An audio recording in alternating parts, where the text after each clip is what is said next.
Congratulations on your purchase on the new Zhiyun Smooth 4. My name is Jason Bong, and in this introduction video, I'm going to show you what all these little buttons here do so you can go out with confidence and get some smooth and steady moments with your new smartphone gimbal. Now to start using the gimbal right out of the gate, place your smartphone in between the clamp and ensure that it's balanced. If it's leaning too much in one direction, just simply unlock the dial here and make micro adjustments until it's leveled. Once you're done, just lock it back in place. Power on the gimbal by holding down this button right here and start your camera app. Here I'm using the ZY Play camera app, which is free on the iOS and Google Play Store. Once you boot up the app, there will be a Bluetooth connection window prompting you the connection between your phone and the Smooth 4.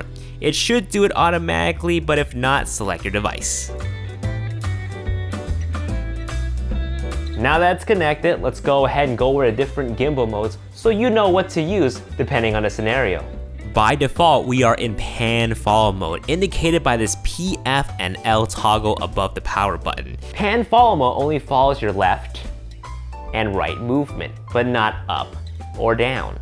By toggling down to L, you'll be in lock mode. The gimbal is now locked off in one direction, meaning it will not follow your left or right movement, nor up or down. And this is helpful for when you want to go on a straight path and ensure that your phone will not drift off course. On the back of the Smooth 4, you're going to notice two triggers. If you hold the bottom one, you will be in following mode. And in this mode, not only will it follow your left and right movement, but also up and down. You can actually use the full follow mode to position the camera at an extreme angle. Just hold down the bottom trigger and guide the phone to where you need it to be, and then let go. Now you can operate the gimbal at the desired angle, perfect to film up skyscrapers and trees. To reset the position, just double tap on the bottom trigger. If you hold the top trigger, you'll be in phone go mode. Now this is a new mode exclusive to the Smooth 4 that will allow you to quickly move the phone in any direction that you need it to be. Now the last mode is standby or sleep mode. You can easily clip up your setup when you're not using it or when you need to take a quick call. Hello?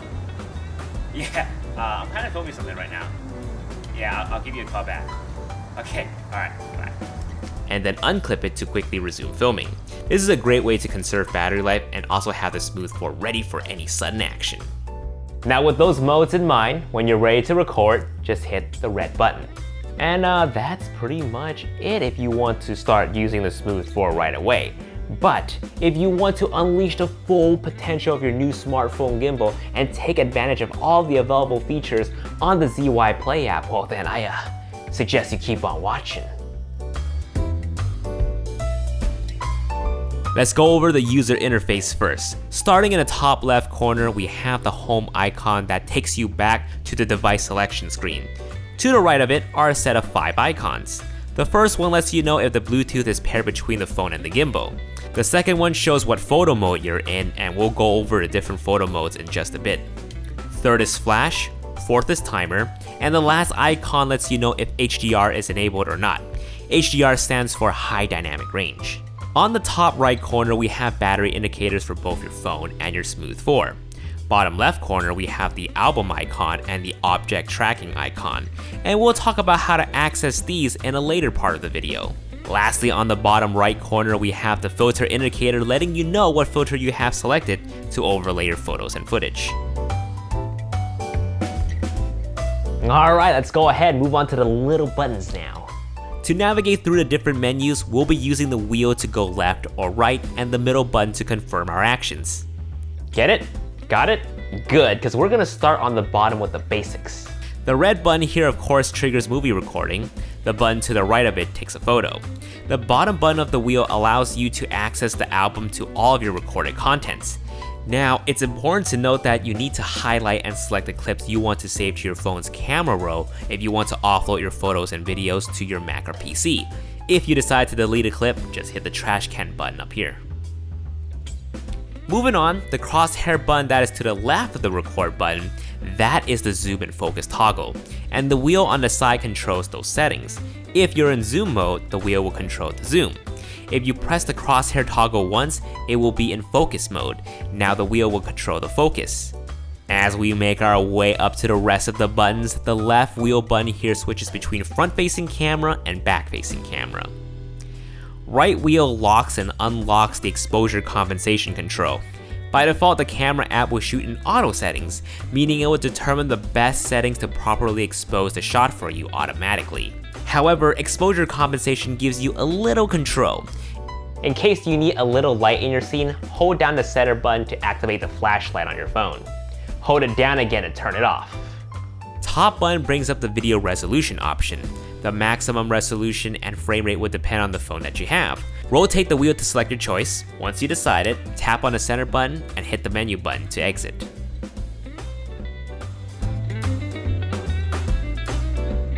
Now, you may have noticed that there were a lot more options to play with than just selecting your video resolution. To bring those options back up, press on the menu button again. The first icon in this box is camera. When you select it, you have different photo modes to choose from, such as panoramic, long exposure, slow motion, time-lapse, motion time-lapse, and vertigo. Once a mode is selected, to activate its features, you just press on the camera button. Now, to not make this video too long, we're going to have to go more in depth on some of these other features and how to maximize them in future videos. But modes like the panorama, slow motion, and time lapses are very easy to use. The panoramic mode will move the camera around, take multiple photos, and automatically stitch them up for an epic shot. When slow motion is selected, it will record the video and will automatically slow the video down for you during playback.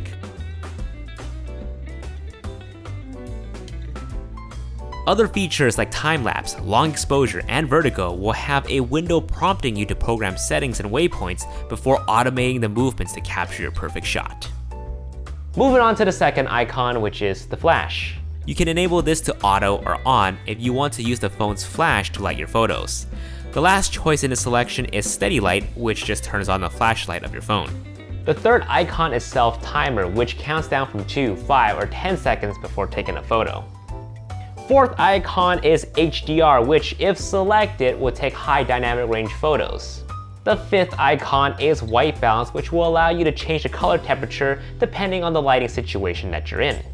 The sixth icon is video resolution, which we already covered.